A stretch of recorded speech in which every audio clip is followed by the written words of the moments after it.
죽은 의사는 거짓말하지 않는다. 저자는 닥터 요엘 월렉, 번역 박우철, 노벨의학상 수상자 후보였던 수의사였으면서 의사로서 또 작가로서 아주 훌륭하신 분인데, 한마디로 죽은 의사는 거짓말하지 않는다면 살아있는 의사는 그렇다, 이런 뜻으로 볼 수 있겠는데, 왜 그런가? 왜 이런 엄청난 말을 제목으로 삼았을까? 한번 살펴봅시다. 자, 42년간 동물의 질병을 치유했던 수의사, 처음으로 포낭성 섬유증이 유전병이 아니라 영양소의 부족 때문에 발생할 수 있다는 사실을 밝혔고, 단순 미네랄 결핍만으로 인간과 동물의 질병에 걸릴 수 있다는 것을 증명했다. 영양 결핍이, 이 녹음은 미국 전역에 4,700만 개 이상 판매되었다. 엄청난 파급 효과를 일으켰던 책이었습니다. 원책은 제가 갖고 있지 않고 또 돌려보기도 하고 이렇게 했었는데 어디 구석에 있을 것 같습니다. 그런데 제가 직접 요약을 했던 내용을 다시 한번 정리를 해 보도록 하겠습니다. 녹음으로. 자, 인간의 생명 연장과 영양소와의 관계. 1950년대 송아지 키우기에 옥수수, 콩, 목초 등을 키워서 이렇게 재배해서 방앗간에 빻아서 비타민, 미네랄, 트레이스 미네랄 이런 것을 섞어서 알약처럼 빚은 펠렛 사료를 송아지들에게 먹였다. 그런데 우리 인간은 영양제를 왜 안 먹을까? 수의과 대학교 1학년 때 영양 공급으로 동물의 질병을 예방하고 치료하는 것을 알게 되었다. 그 후 국립보건원 수의사 12년 동안 454종류가 넘는 동물 17,500회의 부검, 인근 주민 3,000명의 시체를 부검. 이때 알아낸 것은 사람이나 동물이나 자연사하는 경우에 그 사유는 모두 영양 부족 때문이라는 것을 알았다는 것이요. 대단합니다. 수많은 잡지, 언론에 출연했지만 1960년대에는 영양소에 대한 흥미를 끌지 못했다. 사람들은 이해를 못해 질 좋은 식품들이 많아 그러나 칼로리와 단백질을 생각하고 비타민, 미네랄, 히토류 결핍은 생각을 못했다. 자, 구석기 시대의 방식은 우씨 미라를 보니까 25세, 40세에 죽은 것을 보았다는 거죠. 연장과 무기로 보아 4천, 6천년 전의 청동기 시대의 미라인데 엑스레이나 스캔, MRI로 질병 상태를 분석해보니 쇼킹한 것은 퇴행성 관절염, 동맥경화, 관상동맥경화증, 그 시대의 현대식품을 먹은 것도 아닌데 구석기 방식으로 살아도 무병장수, 문제는 달랐다라는 거예요. 자, 요가를 하는 사람, 서방국에서 요가 참선의 대가인 55세인 리타게라는 셀레늄 결핍증으로 심근증에 의한 심장마비로 55세에 죽었다. 그러면 지중해식은 어떠냐? 육류를 먹지 않고 닭고기와 물고기를 먹고 곡물, 채소, 과일을 많이 먹고 포도주는 마시고 그래도 무병장수는 없다. 그리스, 이태리, 인도 75.5세가 수명이었다. 1995년 도리아라는 사람이 114세에 장수를 했는데 무엇을 매일 메뚜기, 호박씨, 거북이 고기를 먹어서 나물과 말린 과일, 매일 아침에 커피 한 잔이었다. 무슨 차이가 있을까요? 자, 우리 시대에 정말 무서운 의료사고. 1993년 소비자 보호단체인 랄프 네이더 그룹에서 미국 병원에서의 사망 원인을 3년에 걸쳐 연구를 해보니까 결론적으로 병원에서만 매년 미국인이 30만 명이 의료 태만 행위로 죽는다. 의료 태만 행위로 살해당한다. 약을 잘못 처방하기도 하고 소수점을 잘못 찍어서 약의 용량을 잘못 주기도 하고 어쨌든 30만 명이나 그 당시에 월남전 때 죽은 미군이 5만 6천 명 10년간 1년에 5,600명씩 죽어서 수백만의 시위가 일어났고 대통령도 그 직에서 물러나야 했던 숫자이다. 그보다도 매년 의료사고로 30만 명이 죽는데도 시위를 않는다면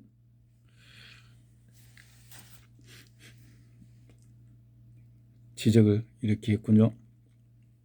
자, 베시 레이맨, 미국의 두 번째로 큰 신문 보스턴 글로버지 의학부 기자 퓰리처 상을 수상했던 그 여기자가 유방암에 걸려 안전 기록을 검토 후에 새로운 첨단 기술을 갖고 있는 그 데이나 파버 암 연구소를 택했는데 그녀가 병원에 입원하자마자 키모테라피 화학요법을 16배나 많은 양을 주어서 즉시 죽었다. 퓰리처상을 받은 유명한 기자였기 때문에 타임지에 기사화했고 미국의 모든 신문들이 일면 기사로 다뤘다. 뭐가 잘못됐을까요? 자, 또 해봅시다. 제키 케네디 오나시스는 죽기 6개월 전에 비호지킨선 임파육종이라는 진단을 받아 이런 종류의 암은 10년, 12년, 15년을 생존할 수도 있고 췌장암, 위암, 간암과 달라 고통도 적다.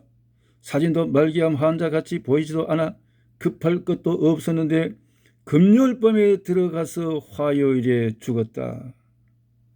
제키 케네디가 암으로 죽었다라고 모두 믿고 있었다.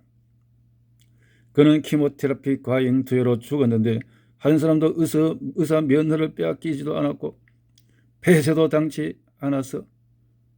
그러면 하물며 길 가던 사람이 죽으면 어떻겠냐? 그렇군. 안전불감증이 걸린 의사들 1994년 7월 랄프 네더의 조사 발표에 국가 메디케어 환자 취급 의사들의 70%가 효과적이고 안전한 치료 방법을 묻는 시험에 떨어졌다.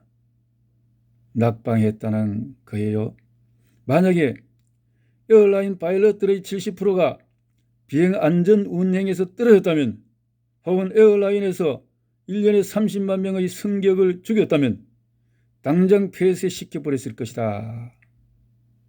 하버드 의대에서 1972년 중대한 조사를 했는데 미국 의사회지의 세계 의료 전문지에 발표되어진 의사들의 환각제 불법 사용 내용은 미국 의사 52%가 매주 마약을 한다는 것. 두려운 것은 78%의 의대생들이 매주 불법적으로 마약을 한다는 것. 졸업을 하면 더 비싼 마약을 할 수밖에 없다. 수천 가지 사례 중에 하나라. 35세 닥터 마이클로 폴로 마취과 간이식 수술 준비를 했는데 모두들 수술 준비 가운을 입고 이식할 간도 들어왔는데 마취과 의사가 보이지 않아서 삐삐를 치니 화장실에서 소리가 나 그 찾던 의사는 자기 발에다가 다량의 펜타닐 주사를 놓아 죽어 있었다.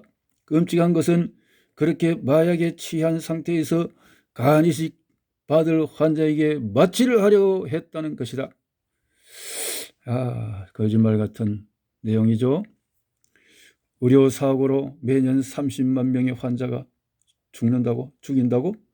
미시간주 그랜드 래피즈에 취한 노동자, 암에 걸린 유방을 놔둔 채 성한 유방을 떼내버렸다.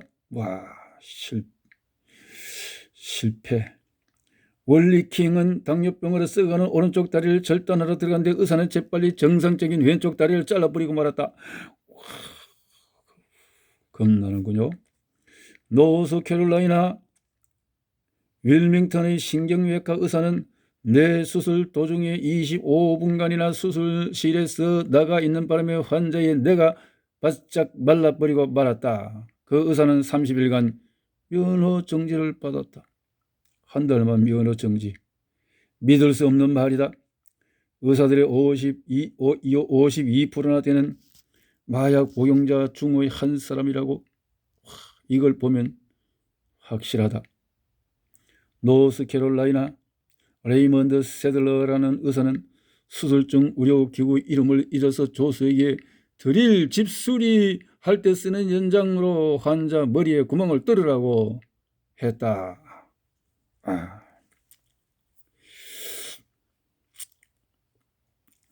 텍사스주 포드워스 외과 의사는 폐암 환자의 암에 걸린 쪽의 폐가 아닌 성한 쪽 폐를 떼어내고도 아무에게 말하지 않고 꿰매버렸다. 2년 후에 환자는 죽었는데 병리학 의사의 말에 따르면 수술 기록이 환자의 병력에 잃지 않는다라고 했다.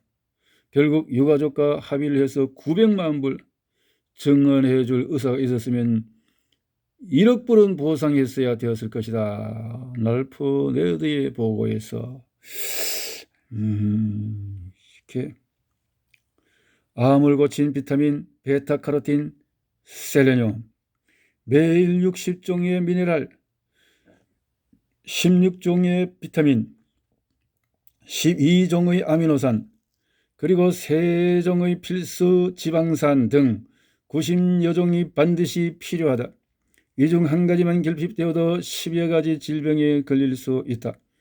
1993년 9월 국립암연구원과 보스턴에 있는 하버드 의대 공동으로 암 환자에 대한 연구를 한 결과로 항암식품을 찾아냈다고 발표했다.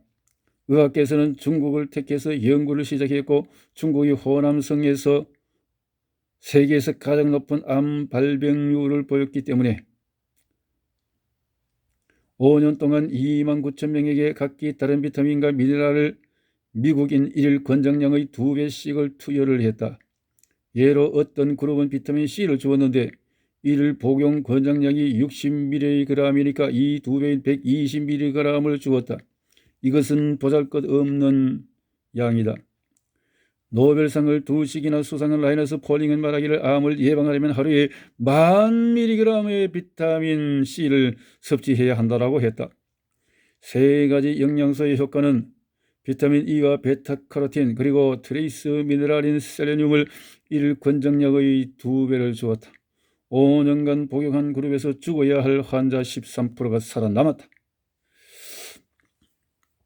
나는 세계 각처의 사체를 부검했는데 454종류의 동물을 17,500번이나 했고 사람을 3,000번이나 부검했다. 아직도 건강하다. 곧 증선자를 본다. 차라리 하루에 50센트 혹은 1브러치의 이익력 비타민과 미네랄을 소변으로 내보내는 훨씬 값싼 것이 보험에 드는 일이다.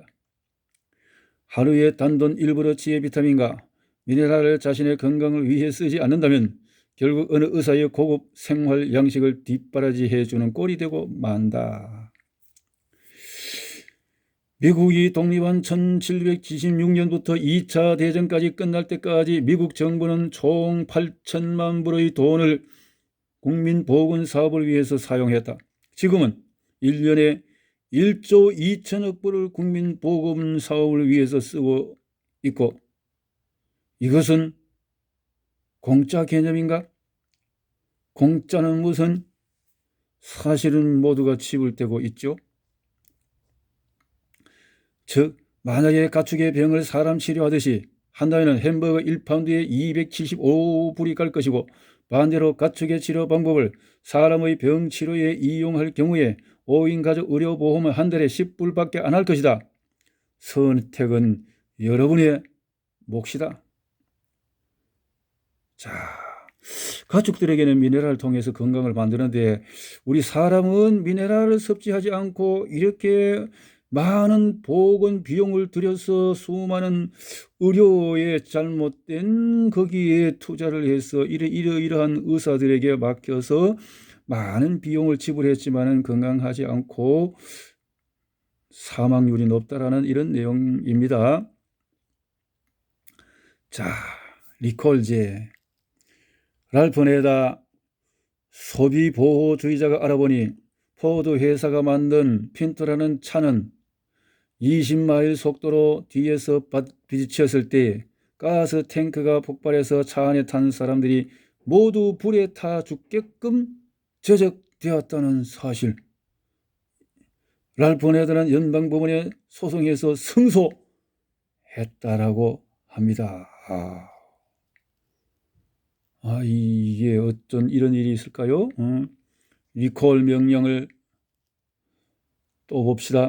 또 픽업 트럭의 가스라인이 드라이브 샤프트 위에 얹히게 만들어져서 25,000마일만 가면 가스라인이 마모되어 구멍이 뚫려지게 설계되었다.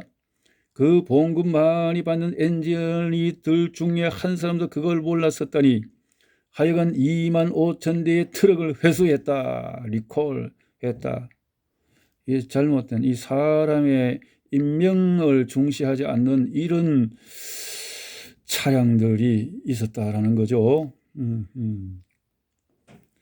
시어스 백화점은 대만에서 만든 불량 타임으로 인해 한밤중에 화재가 발생해서 주요 가전제품 40만 대를 회수한 적이 있다. 불량 타이머 하나 때문에 발견된 것 때문에 밤중에 화재가 발생했다. 이런 세턴 차는 1993년 4월까지 생산한 차 중에서 한 대도 빼놓지 않고 수백만 대가 회수되었는데 그 이유는 차의 전기 시스템이 TV 리모컨의 신호를 받아들이도록 제작이 되어 이웃 사람이 새벽에 잠이 안 나 리모컨 채널을 돌리자 그만 자동차가 뿡 하고 자동 시동이 되면서 후진으로 차고를 부수고 나갔다. 수천 건의 소송 사태로 회수되었다. 이게 차가 리모컨이 이 TV 리모컨하고 연결되어서 이런 큰 사고가 일어났다. 이 자동 리모컨 조심해야 되겠네요. 의료계도 이런 리콜을 해야 됩니다. 환자들을 리콜, 무료 강의로 질병을 예방하고 치유하도록 이런 통지서를 받아보았나? 미국인의 대표적인 질병들이 뭘까? 현대인의 4대 사망 원인은 첫 번째가 심장혈관 질환이고, 두 번째 각종 암, 세 번째 당뇨병, 네 번째 치매, 각종 퇴행성 질환, 심장질환, 암, 관절염, 백내장, 녹내장, 당뇨병 각 한국인의 사망 원인은 1999년 총 사망자 24만 6,539명 중에서 심혈관 질환자가 5만 7,531명, 각종 암이 5만 6천여 명, 전체의 50%가 이렇게 되어졌다. 관절염, 그럼 관절염 치료약은 아스피린은 위장률 출혈, 타이레놀은 매년 5만 명의 신부전증을 유발하고 그 중에 5천 명은 증세가 심해서 신장 이식을 해야 한다. 와, 타이레놀. 에드빌, 복용자의 2% 내지 5%가 간경화를 일으킨다. 항염제인 금을 주입해도 고칠 수 없고 골수의 흐름을 막아 정상적인 혈소판과 백혈구를 만들지 못한다. 임신 중에 복용은 신경계통의 결함이 있는 아이를 낳을 위험률이 97%나 증가한다. 신경계통의 결함이 뭐죠? 자폐증인가요? 프로토존, 코르티존은 면역체계를 억제하여 관절염보다 더 무서운 병에 노출, 뼛속의 미네랄을 빠른 속도로 잃어버린다. 이런 제품들이 골다공증을 유발하는 거죠. 원래의 돼지 관절염 치료 방법을 봅시다. 사람에게는 치유라는 말이 불법이지만 돼지에게는 사용이 가능하다고? 동물은 의료보험이 없기 때문에 영양소를 찾아내어 치료하고 이것을 인간에게 적용하면 어떨까? 하버드 의대에서는 교원질은 콜라겐은 관절뼈를 자라게 못한다는 것을 돼지에게는 90가지 필수 영양소를 적절히 배합해서 가능했다면 뼈의 퇴행성, 관절염, 요통, 뼈의 돌기, 골다공증, 이가 흔들리고 등등 돼지는 간단히 치료되었다면 사람은 어떨까? 이 말이죠. 하버드 의대에서 닥터 월렉의 돼지 관절염 치료법을 연구해보고 1993년 9월 24일 닭고기의 단백질이 관절염의 부종과 통증을 멈춘다라는 보고를 하게 되어졌다는 건데 이제껏 항염제로 금을 주입하고 프로토존, 코르티졸, 물리치료를 다 해보았고 수술만 기다리던 환자들이 15년, 20년간 모든 방법을 다 해도 안 되었던 관절염 환자 29명이 임상을 신청해서 실험은 고작 오렌지 주스에 섞은 한 숟가락의 닭뼈가루를 섭취하는 것이었다. 발표에 의하면 10일 내에 통증과 염증이 사라졌다는 것이다. 30일 후에 통증 없이 병뚜껑을 비틀어 열 수 있었다. 90일 후에 기능이 완전히 회복되었다. 수석 연구원이 닭물렁 뼈를 약이라고 말하고 특허를 내어 1개월분은 3,500불, 비싸다 싶으면 치킨점 닭고기 살은 버리고 닭뼈 양끝을 씹어 먹으면 된다. 더 싸게 하려면 치킨 가게 쓰레기통을 뒤져서 닭뼈를 담아와서 오븐에 말린 다음 망치로 빡 캡슐에 넣어 사용하면 되지만 누군가 알면은 특허 약품을 제조 허가 없이 제조했다고 벌금형을 받을 것이다. 식품정의 낙서 젤리틴은 같은 성분이다. 암에는 상어용골, 관절염에는 낙서 젤라틴이 그만이다. 나의 방법은 낙서 젤라틴에 식물성 액체 콜로이드 미네랄, 오렌지 주스, 칼슘 첨가해서 하루 2번 섭취한다. 3개월 후에는 단상에 뛰어와 기뻐 뛸 것이다.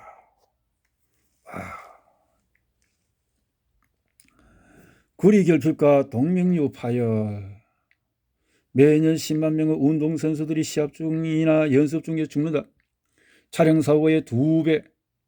조사하니까 35%가 구리결핍으로 인한 동맥 파열이었다. 머리카락이 휘어지는 것이 동분결핍증의 맨 처음에 오는 증상이다. 동맥, 피부, 기타 조직의 탄력성에는 동물이 필요하다. 실험용으로 25만 마리의 칠면조에게 완전사료 터키 펠렛을 먹였다. 13주가 지나자 절반인 12만 5천 마리가 죽었다. 이유는 대동맥 파열, 정상 압력에서도 탄력성이 약해진 부위가 고무풍선처럼 부푸는 것.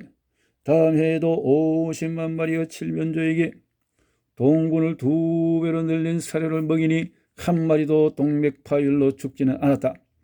흰머리, 눈 가장자리가 쪼글하게 되는 것도 피부에 유연한 조직이 없어져 버리기 때문이다.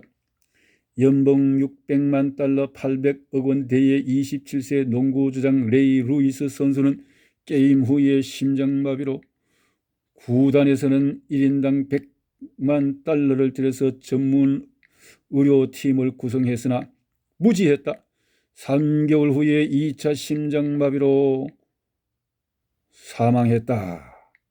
10센트 값어치의 셀레늄 공급만으로도 살릴 수 있었던 일이었다.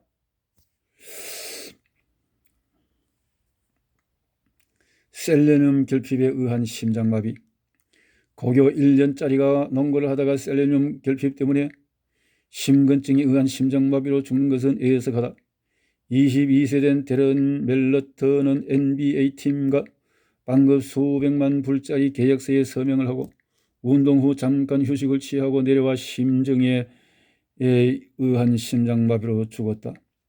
27세 된 레지 루이스 구단의 주장, 6,500만 불짜리 재산을 가진 그가 세계에서 가장 유명한 12명의 전문의를 고용을 했고 환상의 전문의라고 의사 한 명당 100만 불씩 주고 전임으로 근무케 했으나 의사들은 약을 주어야 할지 페이스메이커를 달아야 할지 심장 이식을 해야 될지 수술을 해야 할지 서로 다투는 사이에 3개월 후에 레지 선수는 심장마비로 죽었다. 환상의 전문의 팀이 단돈 10센트 값어치의 셀레늄을 주지 않았다면 여러분에게는 주겠는가? 끝나는군요.